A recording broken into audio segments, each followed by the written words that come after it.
2,19,00,000 से ज्यादा पॉलिसी धारक, कश्मीर से कन्याकुमारी तक फैली हुई 6,500 से ज्यादा शाखाएं और 12 लाख से ज्यादा एजेंट। इतना बड़ा है हमारा LIC यानी life insurance corporation of India, Bharat जीवन बीमा निगम। दोस्तों, इसी से जुड़ी बड़ी खबर आज के इस वीडियो में आपको मिलेगी, जो यकीनन आपकी फायदे की खबर है। वीडियो को पूरा देखिएगा और इस सीरीज में हम 2 वीडियोस और लेकर आएंगे। मेरा नाम है दीपक, आप देख रहे हैं डिफरेंट मूड्स। चलिए शुरू करते हैं। दोस्तों, देश की सबसे बड़ी बीमा कंपनी भारतीय जीवन बीमा निगम यानी LIC कमाई का तगड़ा मौका देने जा रही है। दोस्तों, दरअसल भारत सरकार ने LIC की लिस्टिंग कराने का फैसला कर लिया है। बहुत से लोगों को शायद ये नहीं पता होगा कि लिस्टिंग क्या है। लिस्टिंग के जरिए एक IPO आएगा मार्केट में LIC का। अब हो सकता है कई लोगों को ना मालूम हो कि LIC का IPO क्या है।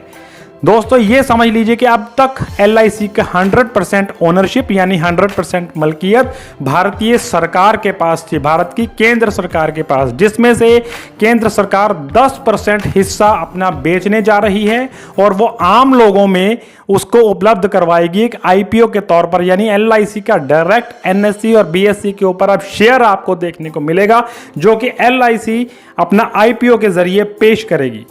10% हिस्सेदारी बेचने के बावजूद सरकार की मलकियत 90% की है, इसलिए कोई पॉलिसी धारकों को डरने की जरूरत नहीं है। 1% का भी कोई रिस्क आपके पैसे को कभी नहीं होगा LIC के अंदर। हालांकि मुझे बहुत से लोग आज कहेंगे कि LIC की स्कीम्स के आप खिलाफ रहते हो, तो आज क्यों उसकी फेवर में बोल रहे हो? आज भी मैं LIC की पॉलिसीज के बारे में, उनकी जितनी भी पॉलिसीज आती हैं उसकी फेवर में नहीं बोल रहा हूं। वो स्कीम्स हमेशा कॉम्प्लिकेटेड रही हैं और इसी वजह से मुझे वो नापसंद भी रही हैं। लेकिन ये IPO आपको जितना तगड़ा मौका देगा पैसा कमाने का, शायद ही आपको कभी किसी IPO ने दिया हो। पिछले 10 साल में कम से कम ऐसा कोई भी IPO नहीं आया है जिसका इतनी बेसब्री से इंतजार किया जा रहा हो। लॉकडाउन के कारण ये IPO देर से आ रहा है, लेकिन बहुत जल्द आने वाला है। दोस्तों, CNBC के मुताबिक LIC एक कंपनी के रूप में लिस्ट ना होकर कॉरपोरेशन के तौर पर लिस्ट होगी। लिस्टिंग और उससे जुड़े फायदे हम आपको बताते हैं।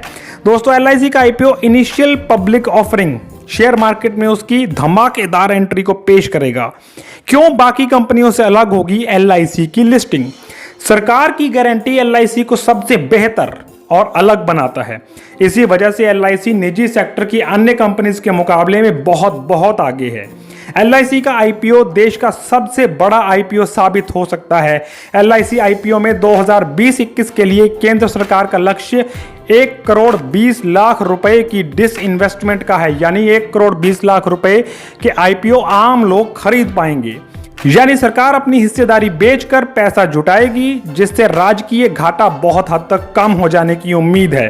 भारत के 3/4 बीमा बाजार पर LIC की पकड़ है। दोस्तों, LIC के IPO आने के बाद, उसकी लिस्टिंग के बाद कंपनी की कामकाज की प्रक्रिया में बहुत पारदर्शिता भी आने की पूरी उम्मीद की जा रही है।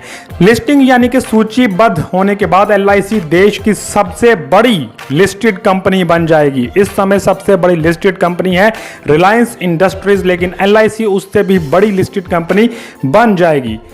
अब तक का हिंदुस्तान का सबसे बड़ा IPO होगा LIC का IPO। दोस्तों, आपको जानकर हैरानी होगी कि LIC के शेयर मार्केट में निवेश की वैल्यू देश के कुल म्यूचुअल फंड्स कंपनीज के निवेश से भी ज्यादा है। जब भी सरकारी कंपनीज की लिस्टिंग होती है तो रिटेल इन्वेस्टर यानी कि खुदरा निवेशक का खास ध्यान सरकार द्वारा रखा जाता है। रिटेल इन्वेस्टर्स के लिए IPO का काफ़ी बड़ा हिस्सा अलग रखा जाता है और कई बार कुछ खास रेट यानी डिस्काउंट पर भी IPO रिटेल इन्वेस्टर को दिए जाते हैं। इस बार उम्मीद है कि 35% IPO का हिस्सा रिटेल इन्वेस्टर्स के लिए रखा जाएगा। फाइनेंशियल एक्सपर्ट्स तो यहां तक भी मान रहे हैं कि LIC का IPO आने के बाद करीब 1 करोड़ रुपए न्यू डीमैट अकाउंट्स में आ जाएंगे। दोस्तों, LIC के इस IPO से ये उम्मीद की जा रही है कि जिस भी रेट पर ये IPO आएगा, खुलते ही इसका रेट उससे बहुत ज़्यादा बढ़ जाने वाला है। इसलिए आज ही अपने डीमैट अकाउंट को तैयार कीजिए, उस तरीके से अपने फंड्स को मैनेज करना शुरू कीजिए कि आप LIC के IPO को अप्लाई ज़रूर कर सकें। LIC के IPO के लिए आपको डीमैट अकाउंट होना जरूरी है। डीमैट अकाउंट जिसके पास नहीं है वो ये IPO अप्लाई नहीं कर पाएगा। IPO आपको मिलेगा या नहीं मिलेगा इस बात की भी गारंटी नहीं है। इस तरह से पीछे SBI कार्ड्स का IPO आया, उन्होंने लगभग सभी इन्वेस्टर्स को जिन्होंने अप्लाई किया था IPO दिया है, लेकिन कई बार ऐसा नहीं भी होता है। हो सकता है IPO सबको मिले, हो सकता है रेशोज में मिले, प्रोपोर्शनेट मिले, हो सकता है कई लोग रह भी जाएं, लेकिन अप्लाई जरूर कीजिएगा। सभी से मैं कहूंगा कि अगर आप लोगों ने ये अप्लाई किया और अगर आपका IPO निकलता है तो ये आपके लिए एक बम्पर लॉटरी साबित होगी। अब सवाल उठता है कि आखिर ये IPO आएगा कब। दोस्तों, लॉकडाउन के कारण IPO पहले से ही काफी डिले हो चुका है, इसलिए गवर्नमेंट ऑफ इंडिया और LIC दोनों इसे जल्द से जल्द लाना चाहते हैं।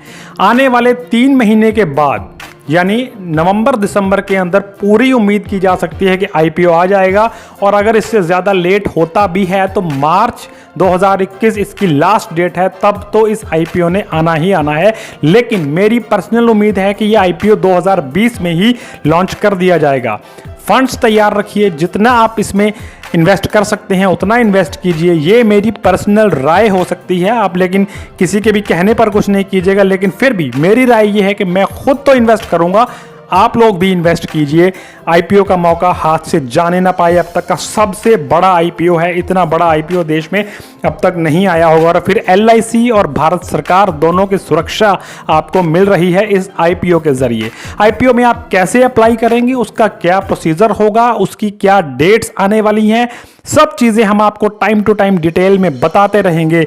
वीडियो को लाइक करें, चैनल को सब्सक्राइब करना ना भूलें। कोई क्वेश्चंस हैं तो आप नीचे कमेंट बॉक्स में जाकर पूछ सकते हैं। देखते रहें डिफरेंट मूड्स। Thank you.